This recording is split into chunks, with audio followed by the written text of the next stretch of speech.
السلام علیکم۔ چند ہی خبروں اور تجزیات کے ساتھ جہانگیر کھٹک آپ کی خدمت میں حاضر ہے۔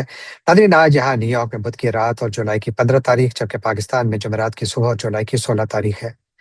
ناظرین، آج ذکر ہوگا پاکستان میں لگی آگ کا، جہاں پر سیاسی آگ بھی ہے، احتجاج بھی ہو رہے ہیں اور معاملات بگاڑ کی طرف جا رہے ہیں۔ بنو میں حملہ ہوا، کوئٹہ میں احتجاج جاری ہے، اور مظفر آباد کی جانب جو لانگ مارچ ہونا تھا وہ ابھی تک شروع تو نہیں ہوا۔ سنا ہے کہ بات چیت شروع ہو رہی ہے، لیکن بہت بڑا احتجاج اور عوامی جذبات بہت زیادہ بپھرے ہوئے ہیں۔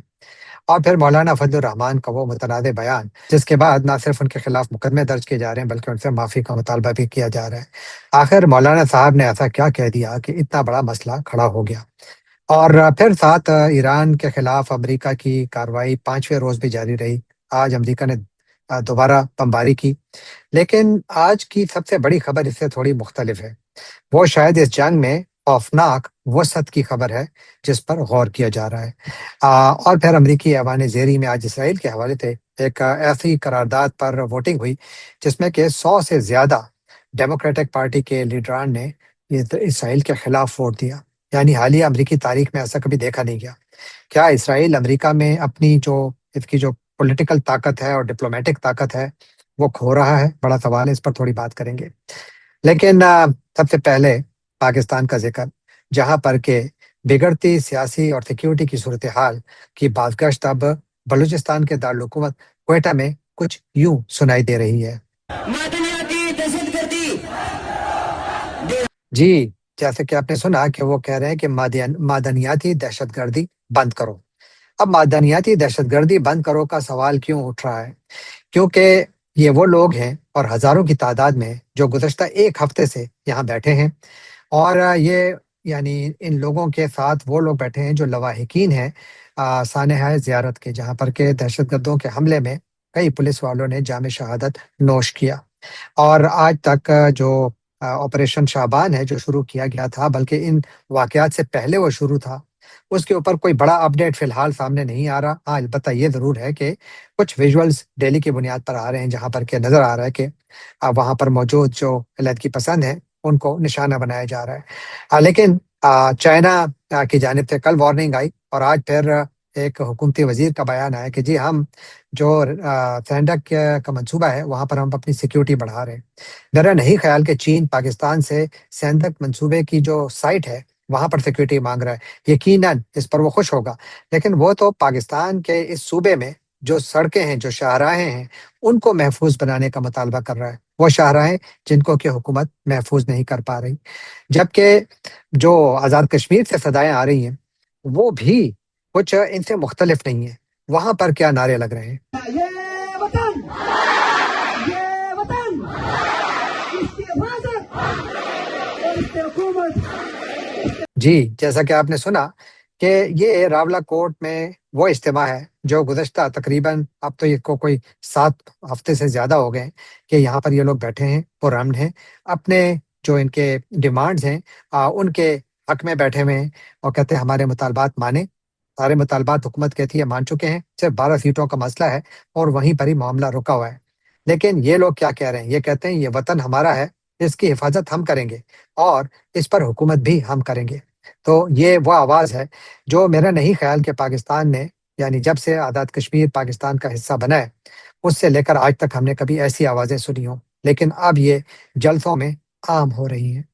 اور پھر مولانا فضل الرحمان کا متنازع بیان، وہ بیان جس پر کہ اس وقت پاکستان میں کوہرام مچا ہوا ہے۔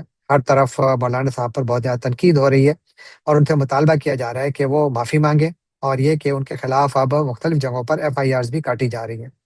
مولانا صاحب کے بارے سے آج صحافیوں نے ان کی رائے مانگی کہ جی آپ پر تو پرچے کٹ رہے ہیں، آپ کو کوئی نوٹس وغیرہ ملے؟ تو انہوں نے کیا فرمایا؟ بتایا جا رہا ہے کہ کی جانب سے آپ کو نوٹس بھیجا گیا، کیا آپ کو ملا؟ کوئی نوٹس نہیں بھیجا، ضرورت بھی نہیں ہو سکتی، ضرورت بھی نہیں ہوگی انشاءاللہ، یہ بازو میرے آزمائے ہوئے ہیں۔ جی، تو مولانا صاحب کا جواب سن لیا، وہ کہتے ہیں مجھے ابھی تک کچھ نہیں ملا، لیکن کسی میں اتنی ضرورت نہیں ہے کہ مجھے بھیجے ایسا نوٹس۔ مولانا صاحب کافی کمبیٹیو موڈ میں ہیں۔ آخر مولانا صاحب کو ہو کیا گیا ہے کہ اچانک وہ اس موڈ میں آ چکے ہیں؟ اس پر بات کریں گے اور اس کا تجزیہ میں آپ کی خدمت میں بعد میں پیش کروں گا۔ لیکن سب سے پہلے خیبر پختونخوا، لہو لہان خیبر پختونخوا، جہاں پر کہ روزانہ کی بنیاد پر کوئی نہ کوئی واقعہ ہوتا ہے جہاں پر کہ روزانہ کی بنیاد پر ہماری سیکیورٹی فورسز کے جوان شہادتیں دے رہے ہیں، اور جہاں پر روزانہ پاکستان کی جو سیکیورٹی اسٹیبلشمنٹ ہے اور جو ہماری انٹیلیجنس کمیونٹی ہے، وہ روزانہ کی بنیاد پر ایک بڑی ناکامی سے دوچار ہو رہی ہے۔ آج دو واقعات ہوئے خیبر پختونخوا میں، ایک اپر لوور دیر میں ہوا اور دوسرا بنو میں ہوا۔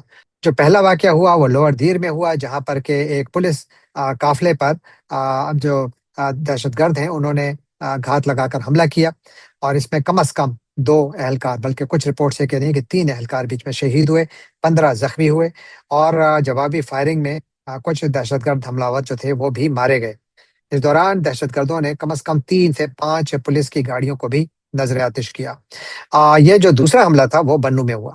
بنو کا ایک نواحی علاقہ ہے، وہاں پر میریان، وہاں پر ایک سوسائڈ بامبر آیا، گاڑی یعنی بارود سے بھری گاڑی اس نے ٹکرائی، اور اس میں جو پولیس اسٹیشن تھا مریان کا، اس کو کافی نقصان پہنچا ہے، اس کی عمارت کا ایک حصہ بیچ میں منہدم ہو گیا، اور وہاں پر بھی اطلاع ہے کہ کم از کم ایک پولیس کا جوان شہید ہوا ہے، جبکہ کئی زخمی ہوئے ہیں۔ وہاں پر فائرنگ بھی ہوئی، اور جتنے حملہ آور تھے اطلاعات یہ ہیں کہ ان کو نیوٹرلائز کر دیا گیا، یعنی کافی گھنٹوں تک، تقریباً کم از کم 2 گھنٹے فائرنگ جاری رہی، اور اس کے بعد پھر ان کو نیوٹرلائز کیا گیا یا ان کو ہلاک کر دیا گیا۔ اب ٹوٹل جو یہ 2 واقعات ہوئے، اس میں آپ دیکھیے کہ اگر ایک طرف لوور دیر کا وہ ریجن جو کہ سوات ویلی کے قریب ہے، اور سوات سے بھی کچھ ایسی ہی گزشتہ دنوں سے اطلاعات آ رہی ہیں کہ وہاں پر طالبان دیکھے گئے ہیں، ٹی ٹی پی کے جو جنگجو ہیں وہ وہاں دیکھے گئے ہیں، اور بلکہ ایسی اطلاعات اور بلکہ ایسے ویژولز بھی آئے کہ جہاں پر ٹی ٹی پی کے کچھ جو مسلح افراد ہیں وہ ایک ڈرون کو پکڑے ہوئے ہیں، جو ان کا کہنا ہے کہ انہوں نے پولیس کا ڈرون مار گرایا ہے، تو وہاں پر بھی دہشت گرد نمودار ہونا شروع ہو چکے ہیں۔ جبکہ بنو تو مسلسل، یعنی بنو یعنی سدرن پختونخوا تو مسلسل یعنی دہشت گردوں کا نشانہ ہے، اور آج تو جو ہوا، جب بنو میں یہ مریان پولیس اسٹیشن پر جب حملہ ہوا تو کہتے ہیں کہ اس وقت بھی اس علاقے میں روڈز پر طالبان کھلے پھر رہے تھے۔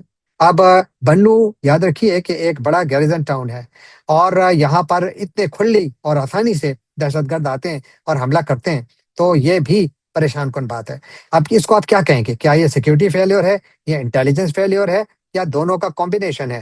میرا خیال ہے کہ سب سے پہلے یہ انٹیلیجنس فیلیور ہے، سیکیورٹی فیلیور بعد میں آتا ہے، کیونکہ اگر انٹیلیجنس بری ہو، ناقص ہو، تو جو سیکیورٹی آپ جتنی بھی اچھی کریں، یعنی آپ پولیس اسٹیشن پر پہرے پر 10 پہرے دار بھی کھڑے کر دیں تو وہ بیچارے اس میں یعنی ان کو نقصان پہنچ سکتا ہے، کیونکہ ان کے پاس کوئی اطلاع نہیں ہے، ان پر اچانک حملہ ہو رہا ہے، اور یہی حال ہم نے زیارت میں دیکھا، زیارت میں بھی ایسا ہی ہوا۔ تو اس لیے مسلسل ہمارا انٹیلیجنس فیلیور ہو رہا ہے، اور پھر اس کے بعد سیکیورٹی آتی ہے، کیونکہ وہاں پر بھی جو پولیس تھی اس کو نفری اور ان کو اسلحہ دوبارہ یعنی جو ری انفورسمنٹ تھی وہ وہاں نہ پہنچائی جا سکی، اور اتنی ساری جانیں ضائع ہو گئیں۔ تو پاکستان میں اوور آل جو سیکیورٹی کی صورتحال ہے وہ اتنی ابتر ہے کہ اب آپ دیکھیے کہ شہروں کے قریب آپ کو نظر آ رہے ہیں کہ دہشت گرد کھل کے آ رہے ہیں سامنے۔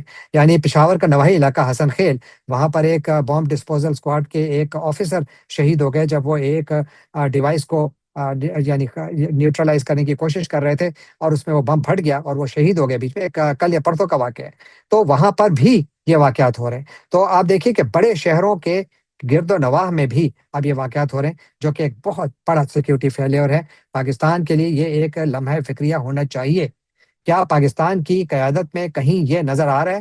مجھے تو کہیں نظر نہیں آ رہا، کیونکہ مجھے ہر جگہ ہٹ درمی اور سخت گیری یعنی سخت گیر موقف نظر آ رہا ہے۔ کیونکہ آج بلوچستان ہی سے کچھ ایسی اطلاعات بھی ہیں، یہ انکنفرمڈ اطلاع ہے جو میں آپ کے ساتھ ابھی شیئر کر رہا ہوں، اور وہ یہ ہے کہ مری انرجیز لمیٹڈ کے کنویں ہیں ہرنائی کے علاقے میں، وہاں پر بھی کچھ کنووں پر حملہ کیا گیا ہے، جو ان کی فیسلٹیز ہیں ان پر حملہ کیا گیا ہے۔ یہ واضح نہیں کہ وہاں پر جو گیس فیلڈز ہیں ان کو کوئی نقصان پہنچا ہے کہ نہیں۔ اب یہ حالات ہیں، اور یہاں پر اب جو ریاست کا پروجیکٹ ہے وہ بالکل مختلف ہے۔ وہ ہمیں نظر آ رہا ہے کہ آزاد کشمیر کو بھی فتح کرنا ہے۔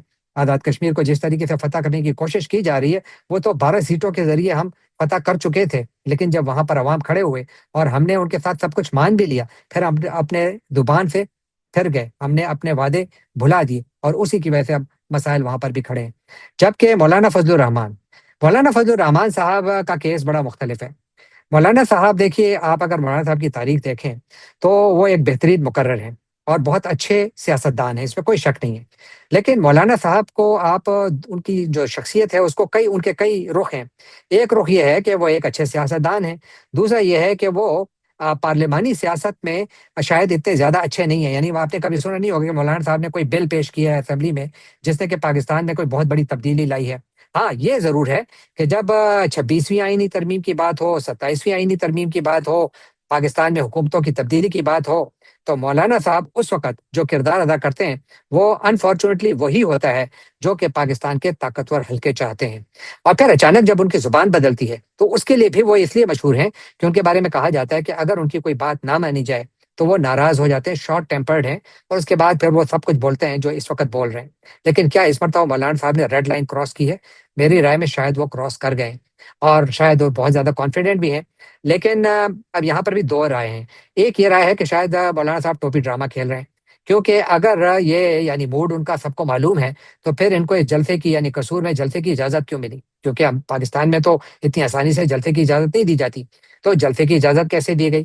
اور اس کے بعد پھر مولانا صاحب روز آنے کی بنیاد پر ان کا بیانیہ سخت سے سخت ہوتا چلا جا رہا ہے، اور پاکستان کی ریاست خاموش ہے، حکومت خاموش ہے۔ ہاں، البتہ جو پاکستان اور ریاست سے جڑے مختلف اکاؤنٹس ہیں وہ ضرور نظر آ رہے ہیں جو کہ اس میں دبا کر یعنی اب حصہ لے رہے ہیں اور مولانا صاحب پر کرٹیسزم کر رہے ہیں۔ اب مولانا صاحب نے جو قصور کے جلسے میں جو کچھ کہا یعنی وہ تو اب ہر جگہ یعنی زبان زد عام ہے، جہاں پر کہ اسپیشلی انہوں نے پاکستان فوج کے شہیدوں کے حوالے سے جو بیان دیا، میرا خیال ہے کہ یہ یقیناً ان کو اس سے اجتناب کرنا چاہیے تھا۔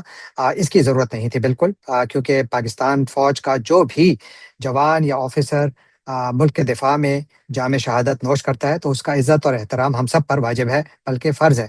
اور لیکن جو باقی باتیں انہوں نے کہیں یعنی فوج کے سیاسی کردار کے حوالے سے یا جو باقی جتنی بھی باتیں انہوں نے کہیں، میرا نہیں خیال کہ ان میں کوئی ایسی بڑی بری بات تھی، کیونکہ اس وقت جو پاکستان پر جو لوگ حکومت کر رہے ہیں اگر آپ ان کا ریکارڈ نکالیں تو انہوں نے تو اس سے زیادہ بدتر کام کیے ہیں۔ یعنی مولانا صاحب نے تو میرا خیال ہے کہ صرف کچھ جگہوں پر شاید وہ کچھ لائن کراس کر گئے، لیکن باقی جگہوں پر تو انہوں نے وہی کچھ کہا جو کہ ایاز صادق نے، یہ جو اس وقت نیشنل اسمبلی کے اسپیکر ہیں، انہوں نے تو اس سے زیادہ کہا تھا، جنہوں نے کہا تھا کہ جنرل باجوہ کی ٹانگیں کانپ رہی تھی جب بھارت نے پاکستان پر حملہ کیا۔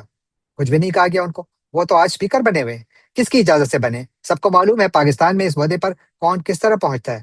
اسی طرح نواز شریف صاحب، ذرا ان کے پرانے ریکارڈ نکالیں اور دیکھیے کہ انہوں نے پاکستان کی جو ہماری آرمڈ فورسز ہیں ان کے بارے میں ان کے کون کون سے بیانات ہیں، کس قسم کے بیانات ہیں۔ آپ مریم نواز شریف کے بیانات دیکھیے، وہ کس قسم کے بیانات دیتی رہی ہیں، کہاں بیٹھے ہیں؟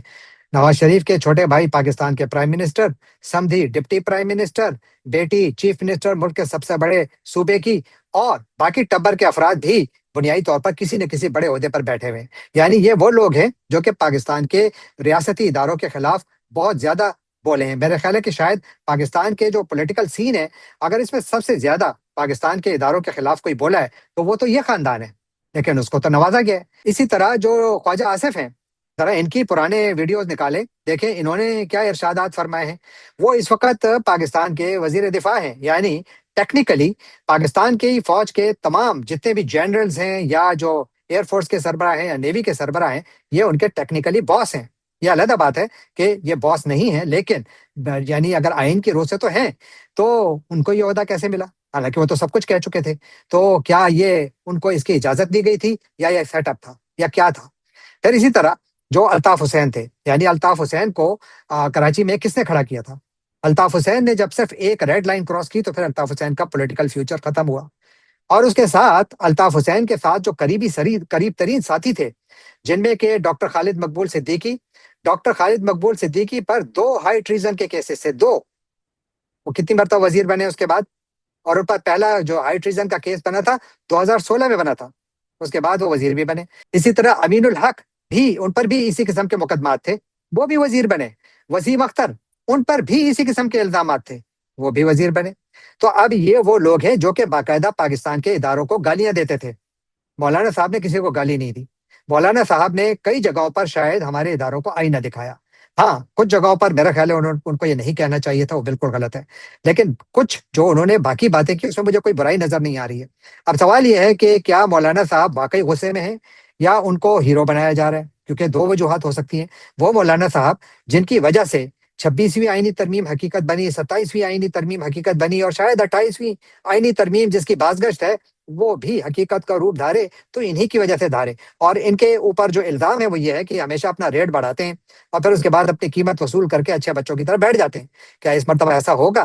مولانا صاحب کے موڈ سے تو یہ نظر نہیں آ رہا، لیکن ہو سکتا ہے کہ یہ سیٹ اپ بھی ہو۔ تو لہٰذا مولانا صاحب کے بارے میں جب میں اپنی رائے دے رہا ہوں تو میں بہت احتیاط سے دے رہا ہوں کہ جو انہوں نے کہا کافی حد تک سچ کہا، کچھ الفاظ جو انہوں نے کہے ان کو نہیں کہنے چاہیے تھے، وہ بالکل غلط تھے، لیکن جو انہوں نے کہا یہ پہلی مرتبہ نہیں ہے، یہ تو روزانہ کا پاکستان کی سیاست کا اب وتیرہ بن چکا ہے۔ بیٹھے ہوئے وزراء نے یہ سب کچھ کہا ہے تو وہ اب تک کیوں بیٹھے ہوئے؟ تو لہٰذا ڈبل سٹینڈرڈز پر نہیں ہونے چاہیے، اور یا پھر اگر مولانا صاحب کو کچھ نہ کہا گیا تو اس کا مطلب یہ ہے کہ مولانا صاحب کو یعنی خوش کیا جا رہا ہے۔ اور تھوڑا ذکر اب امریکہ کا۔ امریکہ میں آج ایوان زیریں یعنی ہاؤس آف ریپرزینٹیٹیوز میں ایک عجیب سا کام ہوا۔ آج وہاں پر ایک ریپبلکن پارٹی کے رکن نے ایک قرارداد لائی، جس کا مقصد کیا تھا؟ اس کا مقصد یہ تھا کہ جو اسرائیل کو امریکہ ہر سال امداد دیتا ہے اس کو بند کیا جائے، اس کو روک دیا جائے۔ اور یہ قرارداد ڈیفیٹ ہوئی، ظاہر ہے اس سے پاس تو نہیں ہونا تھا کیونکہ اسرائیل کی یہاں پر بہت بڑی حمایت ہے۔ لیکن جو سب سے جس چیز نے بہت سارے لوگوں کو حیران کیا ہے وہ یہ ہے کہ ہاؤس میں موجود 103 ڈیموکریٹک پارٹی سے تعلق رکھنے والے ممبران نے اس قرارداد کے حق میں ووٹ دیا، یعنی انہوں نے حکومت سے مطالبہ کیا کہ اسرائیل کی فوجی امداد، ہر قسم کی امداد بند کی جائے۔ بہت بڑی تبدیلی ہے۔ میں نے کئی مرتبہ یہ کہا ہے کہ امریکہ میں ایک بہت بڑی تبدیلی آ رہی ہے اور شاید کئی جگہوں پر آ چکی ہے، اسپیشلی غزہ جنگ کے بعد یہاں پر معاملات کافی زیادہ مختلف ڈائریکشن میں جا رہے ہیں۔ یعنی جو پرانی پود ہے پولیٹیشنز کی، یعنی جو اب اس وقت کافی عمر رسیدہ ہیں، یہ جب نکلے گی اور جو نئی پود آئے گی، نئی نسل آئے گی، میرا خیال ہے کہ اس نئی نسل میں اسرائیل کو کافی کام کرنا ہوگا اپنی امریکہ میں جو اس کی اس وقت طاقت ہے، سیاسی طاقت ہے، اس کو قائم رکھنے کے لیے۔ اور آخر میں تھوڑا ذکر جنگ کا۔ جو امریکہ کی جانب سے بمباری ہے ایران پر جاری ہے، آج 5واں دن ہے۔ آج 2 ویوز میں امریکہ نے بومبنگ کی اور مختلف علاقوں کو نشانہ بنایا، بلکہ آج تازہ ترین اطلاعات تو یہ ہیں کہ تہران کو بھی نشانہ بنایا گیا ہے۔ لیکن یہ جو بومبنگ کیمپین ہے اس میں تو انٹینسٹی بڑھ رہی ہے اور شاید یہ کئی دنوں تک چلے، جو یہاں پر اطلاعات آ رہی ہیں۔ لیکن اس سے بڑی خبر آج وال اسٹریٹ جرنل نے بریک کیا، ایکسکلوسیو خبر ہے۔ ان کا کہنا ہے کہ ڈونلڈ ٹرمپ اس وقت ایک بات پر غور کر رہے ہیں۔ غور کیا کر رہے ہیں؟ وہ کہتے ہیں کہ وہ اس بات پر غور کر رہے ہیں کہ اس جنگ کو مزید وسیع کیا جائے، اس کو مزید پھیلایا جائے، اور کئی دنوں تک اس کو صدر ٹرمپ کو بریفنگز دی گئی ہیں سینئر آفیشلز کی جانب سے، جس میں ان کو مختلف آپشنز دی گئی ہیں، جن میں ایئر سٹرائکس ہیں، ground forces seizing Iranian islands, جو ایران کے مختلف جزائر ہیں ان پر امریکی قبضے کی بات ہو رہی ہے، اور جو ایران کی مختلف نیوکلیئر سائٹس ہیں جہاں پر کہ بہت زیادہ خفیہ طریقے سے نیوکلیئر پروجیکٹ پر ان کے کام ہو رہے ہیں، ان پر بھی بمباری کی آپشن موجود ہے جس پر غور کیا جا رہا ہے۔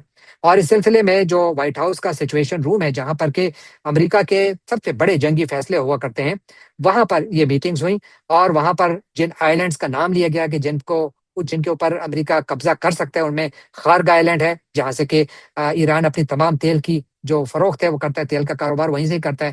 اسی طرح جو پک ایکس ماؤنٹین ہے جو ایک زیر زمین بہت بڑا نیوکلیئر کمپلیکس ہے جہاں پر کہ نیوکلیئر کی ریسرچ کا کام ہو رہا ہے، لیکن اطلاعات یہ ہیں کہ وہ اتنا زیادہ گہرا ہے، کوئی 400 فٹ سے زیادہ گہرائی پر ہے زمین کے نیچے، کہ جہاں پر اس وقت امریکہ کے آرسنل میں ایسا کوئی بم ہے نہیں جو وہاں تک پہنچے، لیکن اطلاع یہ ہے کہ شاید اس کو بھی نشانہ بنایا جائے۔ ٹرمپ نے بھی یہ کہا ہے، جبکہ جے ڈی وینس جو امریکہ کے نائب صدر ہیں وہ کہہ رہے ہیں کہ جی ہم یہ سب کچھ کر رہے ہیں تاکہ ایران پر پریشر بڑھایا جائے کہ وہ ہم سے مذاکرات کرے۔ اگر امریکہ ایران پر فوج کشی کرتا ہے تو یہ شاید سب سے بڑا رسکی ڈیسیژن ہوگا اور اس کے بہت زیادہ فار ریچنگ کانسیکوینسز بھی ہو سکتے ہیں۔ اور سب سے بڑھ کر سوال یہ ہے کہ اگر وہاں پر فوج کشی کر کے آئیلینڈز کو ان پر قبضہ کیا جاتا ہے تو وہ قبضہ کس حد تک قائم رکھا جا سکتا ہے، اس کے ذریعے اس جو سمندری راہداری ہے اس کو، یعنی جو آبِ ہرمز ہے، اس کو کتنا محفوظ بنایا جا سکتا ہے، کیونکہ یہ تو حالت جنگ میں رہے گا۔ یہاں سے اگر آپ ان تمام راستوں کو کھول بھی دیں تو کتنے شپس یہاں سے گزریں گے، ان کی انشورنس کاسٹ کتنی ہوگی، مسائل بہت زیادہ ہیں، بہت زیادہ رسکی چیزوں پر بات ہو رہی ہے، اور اس سے معاملات مزید پھیلیں گے، کیونکہ ایران پہلے سے وارننگ دے چکا ہے کہ اگر ہمارے آئل اور انرجی انفراسٹرکچر کو نشانہ بنایا گیا تو ہم اس خطے کے انرجی انفراسٹرکچر کو نشانہ بنائیں گے۔ آج ایران کی جانب سے بھی جارڈن میں جو امریکی بیسز ہیں ان پر حملے کیے گئے ہیں، اور اب ایران جو یہاں پر تیل کے جو ٹینکس ہیں، جو سٹوریج ٹینکس ہیں، ان کو نشانہ بنا رہا ہے۔ اور اسی دوران ایران کا جو نیول بلاکیڈ ہے وہ شروع ہو چکا ہے۔ آج امریکہ نے کم از کم 2 ایرانی آئل ٹینکرز کو جو ہے نشانہ بنایا ہے، کیونکہ وہ بقول امریکہ اس بلاکیڈ کو وائلیٹ کرنے کی کوشش کر رہے تھے، تو ان کے انجن رومز کو نشانہ بنا کر ان کو ڈسیبل کر دیا گیا ہے۔ اور آپ دیکھتے ہی ہیں کہ یہ معاملہ کہاں جاتا ہے۔ اطلاع یہ ہے کہ ٹرمپ نے ابھی تک فیصلہ نہیں کیا، اور کہتے ہیں کہ وہ اس وقت گراؤنڈ فورسز کے بھیجنے کی جو آپشن دی گئی ہے ان کو، وہ بہت زیادہ ہچکچا رہے ہیں۔ وہ کہتے ہیں کہ یہ وہ آپشن ہے جو میں نہیں لگ چاہتا۔ اسی طرح اگر ایران کے نیوکلیئر کمپلیکس کو نشانہ بنایا جاتا ہے تو میرا خیال ہے یہ بہت زیادہ بڑی اسکیلیشن ہوگی، اور اس سے معاملات مزید اس طرف جائیں گے جو شاید پوائنٹ آف نو ریٹرن کی طرف جائیں، جہاں پر کہ نیگوسیشنز کا جو راستہ ہے وہ شاید بالکل ہی تقریباً بند ہو جائے یا ختم ہو جائے، اور پھر اس کا صرف فوجی حل نکلے گا۔ اب تک ہم نے جو تاریخ دیکھی ہے تو فوجی حل نہ ویتنام میں نکلا تھا، فوجی حل نہ عراق میں نکلا تھا، فوجی حل نہ افغانستان میں نکلا تھا، اور فوجی حل شاید ایران میں بھی نہ نکلے۔ یاد رکھیے کہ یہ جتنے ملکوں کا میں نے نام لیا ان میں ملیٹریلی سب سے طاقتور ایران ہے، تو لہذا یہ ایک بہت مشکل پروجیکٹ ہوگا اگر صدر ٹرمپ اس راستے پر چل نکلے۔ دیکھتے ہیں کیا ہوتا ہے۔ جانے سے پہلے آپ سے ایک مرتبہ پھر درخواست کہ اگر آپ نے ابھی تک اس چینل کو سبسکرائب نہیں کیا تو اس کو سبسکرائب کیجیے، لائک کیجیے، شیئر کیجیے، کامنٹ کیجیے، اور بیل آئیکن کو کلک کرنا نہ بھولیے گا۔ آپ کا بہت بہت شکریہ۔